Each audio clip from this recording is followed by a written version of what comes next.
Are you tired, listless, looking for a moment of escape from this hellish nightmare reality you inhabit? Today's lucky winner from Sanguis Pharmaceuticals can help. Independent studies that are definitely not fictional showed that listeners reduced their boredom by up to 69%. Today's lucky winner is not for everyone. Do not listen to Today's Lucky Winner if you are under 18, easily offended by cussing, or are a snitch who can't listen to fictional drug use. Side effects may include giggling, distraction from worldly concerns, and hyper-aggressive sleep punching. Ask your doctor if Today's Lucky Winner is right for you. Previously on Today's Lucky Winner. I think the hallway is representative of my mind. I control my dreams. Think of it as my holodeck. Then he will be judged. As all will be judged should another woman in this village be injured by the hand of a man. Watch as this will be the fate of every man here, should I be summoned again.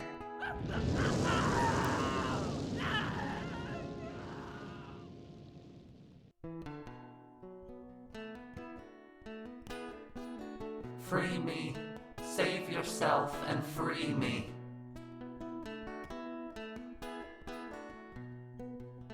Kiva's dead.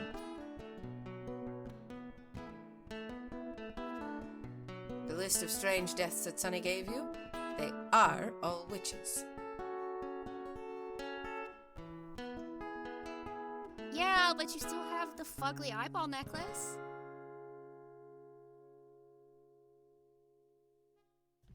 Ouch! Where the fuck? Oh, god damn it. I'm in Rita's sexscape again? Dawn walked down the infinite hallway following the sound of the voices and music. She passed door after door. A glass door that said U.S. Postal Service, that didn't seem right. A huge metal door that said Danger, Nuclear Waste. That probably wasn't it either. Yikes! A door to a bathroom stall with clown shoes poking out underneath. Even if that was the correct door, Dawn wasn't going to subject herself to seeing whatever that clown was doing. Aha! This one seemed promising. The music and voices were concentrated behind a frosted glass door that said Double D Diner. Vague silhouettes swayed and milled around on the other side. Rita, are you there? Please come out. There's no way in hell I'm opening this door. I don't need to see another classic film star in nipple clamps. Rita! Oh. Hey, little buddy. What are you doing here? How the hell am I supposed to know? It's not like I come here on purpose. Well, come on in. You want some coffee? No way. I'm not going behind one of your weird sex stores. There's nothing sexy going on in here right now. I'm just enjoying coffee with some friends at this diner while we wait on our cherry pie order. Oh, this is really just some early 90s diner? Why does it look familiar? No reason. Come have a seat. Oh, if anyone asks, my name is Agent Dale Cocker. Okay. Dawn slid into a booth next to Rita. Agent Dale Cocker. Across from her sat a tall man in tan police garb. He had a childlike innocence about him with a receding hairline and a tuft of unruly brown hair at the top of his head. Across from Rita sat an old woman in a beige cardigan, holding a porcelain pig. Opposite their booth, a young woman in a wool skirt and Oxford shoes swayed to the music in front of a jukebox. Deputy Handy, this is my friend, Gordon Hole. What? You hate cops. Why are you having coffee with one? He's a fictional cop. Go with it. Nice to meet you, Mr. Hole. I'm Deputy Handy Breeden. Have you come to Twink Peaks to help us solve Paula's murder, too? Murder? Twink what? I thought you said we were just here for pie. Uh-huh, we are. Mr. Hole is a special agent, too. He's just, hard of hearing. Now, where is Norma with our pie? And what's your name? Agent Dale Cocker didn't introduce us. That porcelain pig is cool. Do you... I hug and I don't shake hands, and we aren't looking to make new friends. Okay, fuck me then, I guess. No, Dawn. That's the trigger phrase. Why did you say that? This dream lady is rude. What's her prob... Hold on, trigger phrase? Shh! Don't make any sudden movements, and slowly walk to the door. All I said was, fuck me then I guess. No, don't repeat it! The young woman in front of the jukebox perked up hearing Dawn's words. She walked over to the booth. Hi, my name is Audrey Horny. Did you say you needed someone to fuck you? Rita? Run. What's happening? Agent Cocker? I know you had Sheriff Bigwin pegged to help you on this murder case, but, I had a question. Yes, Handy. Could you peg me instead? Ugh, that's a butthole. Why did I have to see his butthole? You said the trigger phrase, run! Audrey Horny, my hog has something to tell you. Yeah? Let's fuck. Oh, that has to be a health code violation. Are you coming? I could be here in a sec if you'd leave. Looking good, Deputy Cock. Rita. Fine. Let me see if I can get our cherry pie to go. Hey, could we get... Whoa, Norma! That wasn't the kind of pie I was talking about. Get the fuck over here. Fine! I thought you said this wasn't a sex door. I said there wasn't anything sexy going on right now. I genuinely just wanted pie and coffee, but you said the trigger phrase to put them in porn parody mode. You could have told me there was a trigger phrase. How was I supposed to know you'd say, fuck me then, I guess? The crash of a ceramic bowl on the door behind them pulled Dawn and Rita out of their argument and made them aware of their present surroundings. They had left the Double D diner through the same door Dawn entered, but it hadn't taken them back in the infinite hallway. Instead, they found themselves in an ancient-looking round home with a thatched roof. Pelts and simple handmade furniture decorated the single room. Before them, a large angry man stared at a terrified woman. Underneath a table hid a little boy who could have been no more than 5 years old. Can't you do anything a woman is meant to do, you wretched cow? Oh, god damn it. Has my dreamscape been hijacked in order to show you another old-timey vignette about toxic masculinity? That would explain why I'm here. Congratulations, you're today's lucky winner.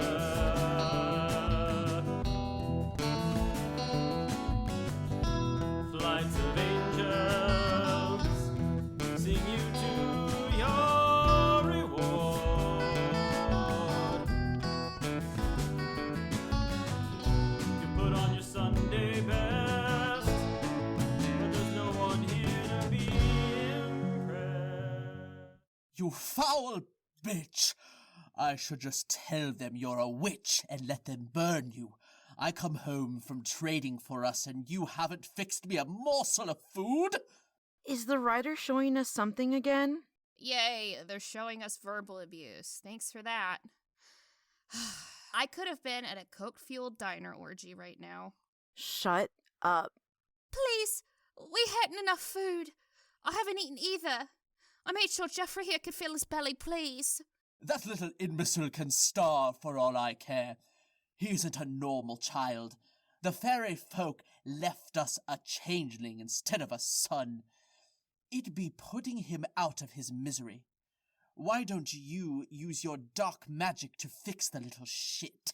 Yay, let's add ableism to the list. Why are they showing us this terrible shit?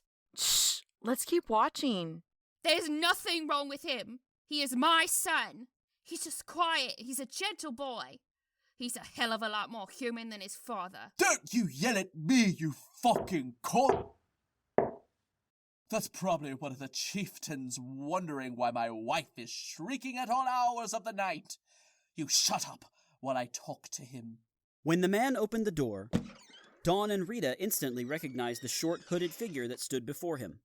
Their face still obscured, the rider stood in the doorway. They held their broadsword in their right hand, and their left was still aloft from knocking. Well, who the hell are you, little one? Only way you could be the chieftain was if someone cut his legs off at the knees.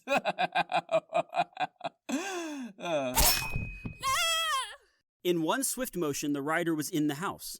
They leapt onto the man like a jumping spider, and they ran their broadsword through his shoulder. Overcome with his new injury, the surprise, and the weight of the rider, the man toppled onto the ground. The rider had him pinned, both with their body and with their sword. You intended to kill this woman tonight, and her son. How are you so strong? What are you? You don't get to ask me questions.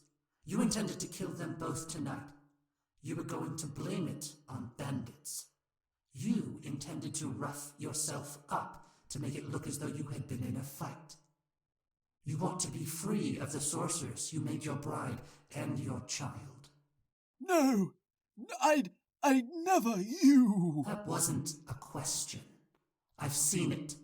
You merely used the shortage of food as an excuse to carry out this escape plan you've had. Oh, what are you? I am the one to bring balance. As long as evil men kill and subjugate women, I will be there to kill and subjugate evil men. Patriarchy will die by my hand, and tonight you will die by hers. The rider lifted their left hand from the man's neck and pointed at the sorceress, without ever looking her direction. Me? Are you a demon? I am a sorceress, but I don't deal in that kind of magic. I am no demon, witch. I am something else entirely. The celestial powers have sent me to recruit you. This man will continue to become enamored with women, torment them, and move on to the next. He will do this his whole life. If you do not kill him, he will kill you, your son, and do the same to the next woman he traps. Recruit me? Recruit you. To use your magic for a higher purpose, in tandem with others like you. First, you must kill this bringer of death. I'll bring you death, you fucker! Did he tell you where he procured all these new things he brought home? The cattle? The furs? He trades for them. In a sense. This time, he traded the lives of a family of 6 for all the material possessions he could strap onto his horse. He did. One of the children was your son's age. His name was Brian. How should I kill him? However you see fit. Make sure your son doesn't see. I will be back tomorrow evening to see that the job is done. The rider turned their head to face Dawn and Rita. All they could see was a bright red glow from under the rider's hood. They may not have had a face, but Dawn could feel them looking directly at her. Kill the oppressor, Dawn. When that's done, your real work can begin. Dawn woke up. She opened her eyes and briefly forgot where she was. This was Sunny's house. They lived with Sunny now. This was the guest room, which was now her room. She was safe. Little buddy. Rita? Can I come in here with you? That dream was spooky, and Sunny is literally dead while she's asleep. It's unsettling. Do you have pants on? Yes. Come on in. Yay!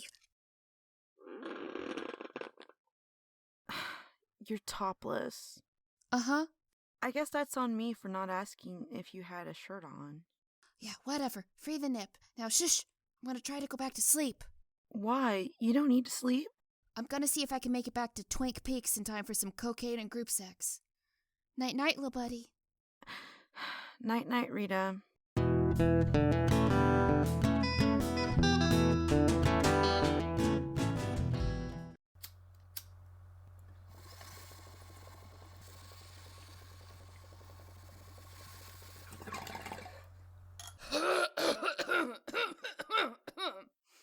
Now for a brief commercial break. 3 spooked girls. 3 spooked girls. Hey there, I'm Tara. And I'm Jessica, and together we co-host the podcast 3 Spooked Girls. If you love the paranormal or murder, join us on Mondays for full-length episodes where we discuss our favorite paranormal stories and true crime cases. And join us again on Thursdays for our mini-sodes called Stabby Snippets, where we tell you all about true crimes happening in the news. You can find us on Apple Podcasts, Podbean, Spotify, or wherever the hell else you listen to your pods at. You can also find us on Twitter, Instagram, and Facebook by using the handle @3spookedgirls. Come and hang out with us and get your spooky on while we scare the hell out of you. The Three Spooked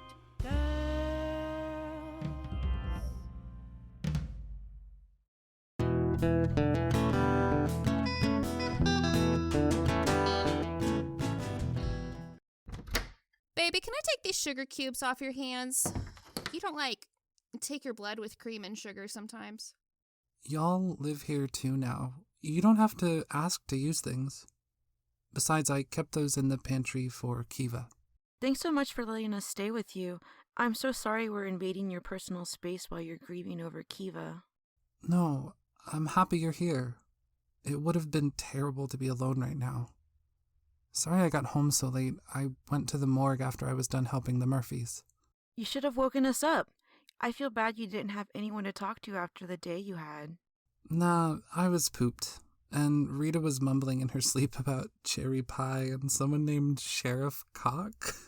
So I didn't want to ruin whatever she had going on in her little dreamscape. I'll tell you all about it later. It's actually really funny. You feel like telling us what you know about Kiva's murder? The official reports say that she fell reaching for something in her house, smacked her head on the corner of a table, and bled out. Keegan found her when he went to pick her up for physical therapy. Unofficially? I snuck into her house to look before the cleaning crew got there. I smelled the blood on the floor. It wasn't hers. They put someone else's blood on the scene to make it look like an accident, and they took hers. And I'm guessing the other druids haven't been able to contact her in the other world? No, she isn't there. Her soul is in hell with fucking Ambrosio. Oh, my sunshine. Baby, you need to call in at work and say you'll be out for the rest of the week. You need to get out of your work clothes and into your jammies. And you need to let yourself have the next few days to do nothing but grieve. She's right. What if I can get more information at work? What if I can help? I have to go in today. Information will still be there when you get back. Put your oxygen mask on first. You can't help anyone else with theirs if you're gasping for air. I don't need to breathe, you ding-dong. Vampire? Oh, thank God, Dawn. Did you hear that? Her sass still works. She will recover, Lord God. She shall overcome. Praise Vampire Jesus. But you know what I mean, Sonny. You have to take care of yourself. Yeah, I know. I'm gonna go call into work for the week and take a bubble bath. Is this an alone activity? Yeah, pretty sure I don't need your help to call into work. I mean... But maybe I need some help with my self-care in the bubble bath? Oh, fuck yes, I'd love to watch you take care of yourself in a bubble bath. Ugh. If the promise of sex is what it takes for you to bathe regularly, maybe I can learn to live with your 24/7 horn dog talk. It's preferable to the Reaper stink I've been living with. Hey! Take your time and finish your coffee. I'll be on the phone with work for a little while.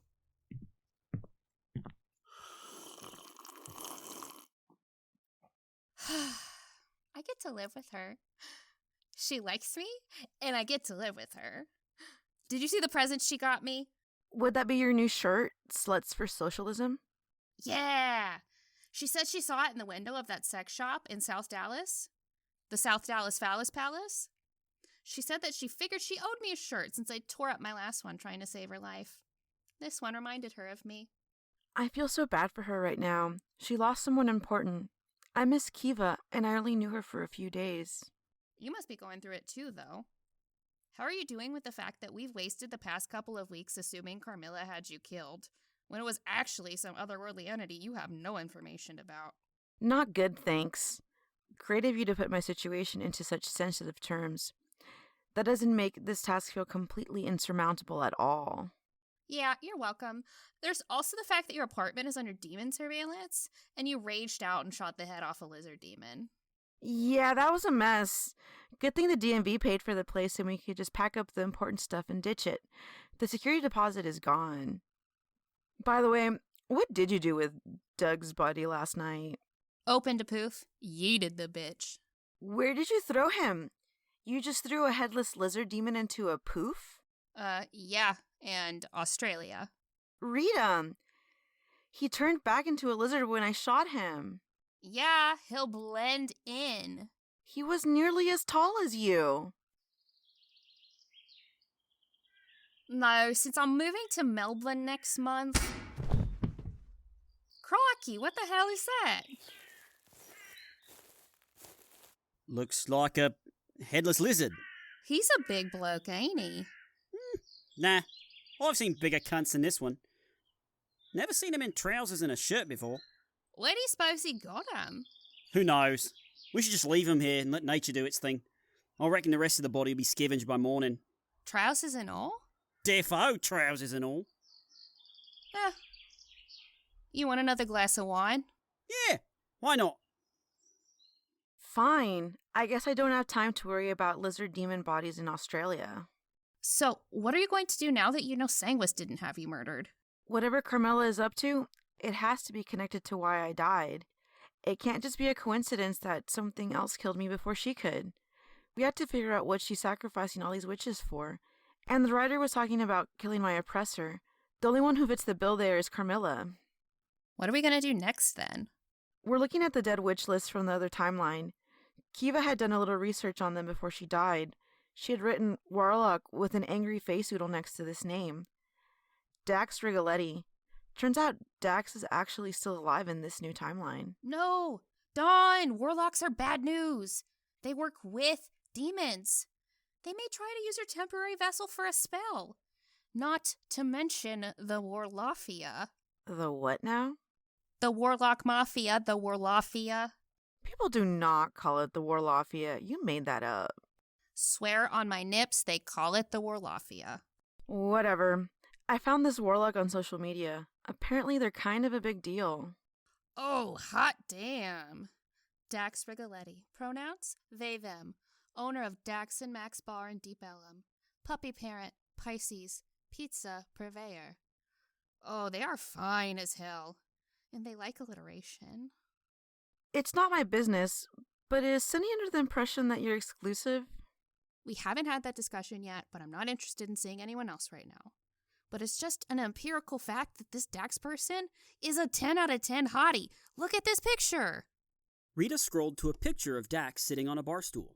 They had on a tailored cerulean blue suit. Their shoes were black patent Chelsea boots. Their white shirt beneath the suit was unbuttoned nearly to their navel. They had an undercut, and the rest of their wavy lavender hair was nestled in a perfectly messy topknot on the crown of their head. On the stool next to them sat someone who must have been their sibling, given their nearly identical, symmetrical faces. The sibling was dressed in a similar suit, but in black. They looked like the goth edition of their colorful counterpart. Yeah, they sure are nice to look at. Oh, she can see when someone is hot, okay. Who is this with them? Let me look at the caption. It is with the deepest of sorrow that we must announce the passing of Max Rigoletti. Max was half of the soul of this bar. 6 years ago, he and his twin sibling Dax wanted to create a safe, queer-friendly social club in Deep Ellum. They wanted the establishment to operate as a queer community center during the day and a place for celebration at night. We are so glad that Max got to see his dream become a reality before he passed, and we know he was grateful for all the folks he got to know here over the years. Dax has asked that in lieu of flowers, donations be made to Max's favorite charity for houseless LGBTQIA youth, Dallas Hope Charities. Oh no. What do you want to bet that in the other timeline, Max is the one who survived? Do you think Dax was there when Max was murdered? Fuck. Maybe? This picture was posted 4 months ago. Do you think they're back to work at the bar now? We could go find out. Yeah, I think we should go find out. How do I broach the subject with them? Psh, hell if I know. Wait, hold on. Did you bring the freaky eyeball necklace when we ditched the old place? Yeah, I think it's still in the duffel bag in the ice cream truck. You should wear that.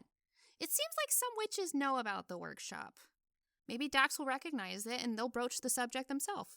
That's a good idea. I'll go grab it in a sec. And since we'll be at a bar, maybe I can make some cash. How? Why? Please tell me this isn't through some legally questionable methods? Oh, it's all very above board. I will be selling this box of sugar cubes for far more than was paid for it. And my sunshine is sad. I should like to take her out to do something nice, but I do not have money. Hence, my new business venture. Like a fourth of those sugar cubes are gone. Who wants to buy an open box of sugar cubes? Oh, Dawn. Oh, you shriveled little turnip. You complete tater tot. What? I will be selling them individually, you fool. You 2-week-old bowl of cabbage soup. Why are you trying to insult me by calling me food? Everything else feels too harsh. That's my cue. You know you can wait to get undressed until you get to the bathroom. Time is of the essence. No, it's not. Oh. Cool. That's your ass. Between your boobs last night and your ass now, I'm seeing the whole set. You're welcome. You started without me. You will be punished. Rita. Glad I packed my noise-canceling headphones.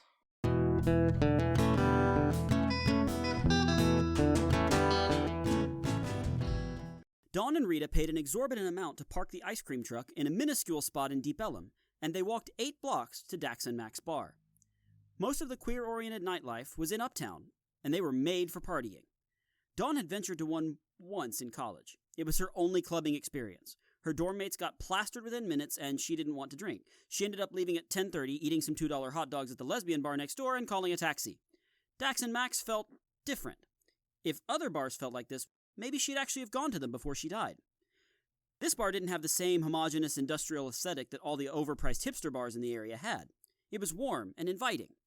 There were vintage couches and chairs scattered around. None of the bar stools matched.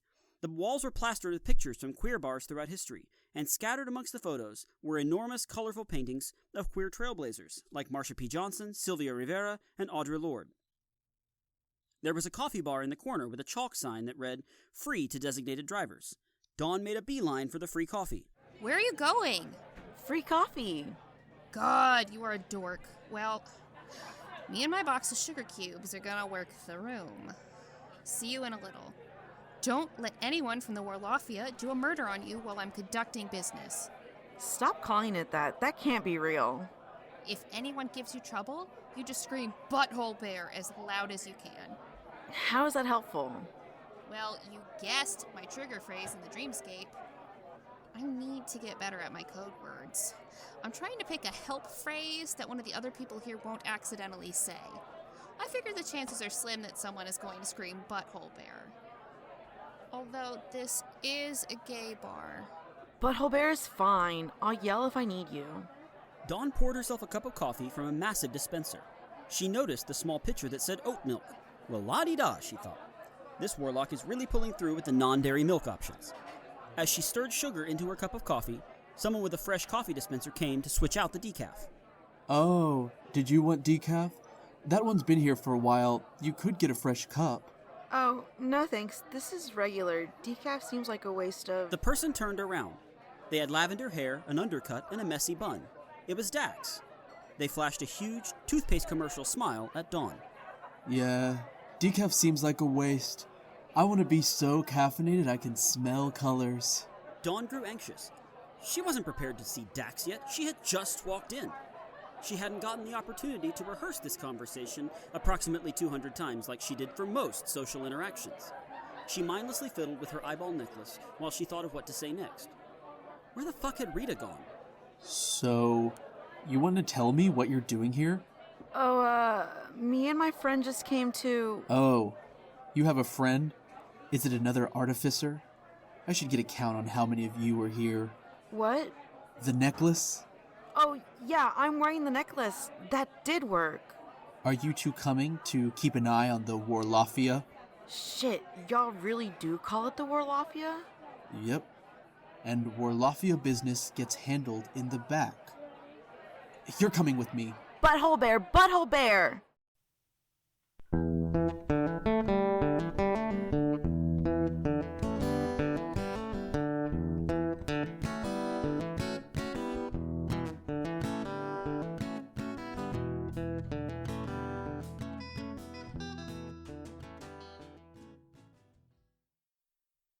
Hey y'all, it's Bree. Thanks for listening to episode 12. I can't believe we have 12 episodes of this show out, but we do. And I wanted to say thank you for all of the really sweet reviews y'all have been leaving. We really appreciate it, and it helps other people kind of know what they're getting into when they start listening. If you like the show and you haven't left a review yet, we would really appreciate it. Like, I'd owe you one. I don't know one what, but I would owe you one. So there's that. And if you don't like the show, it's episode 12. How have you lasted this long? But anyway, if you want to see what these ding-dongs are up to on the show outside of this, make sure you check out the show details so you can see everyone's social media handles and see what they're up to. And yeah, we will be back on the 15th with episode 13. If you want to see what we're up to until then, make sure you follow us on social media. We are at Lucky Winner Show on Facebook, Instagram, and Twitter. And yeah, I'll see you in 2 weeks. And until then, try not to die.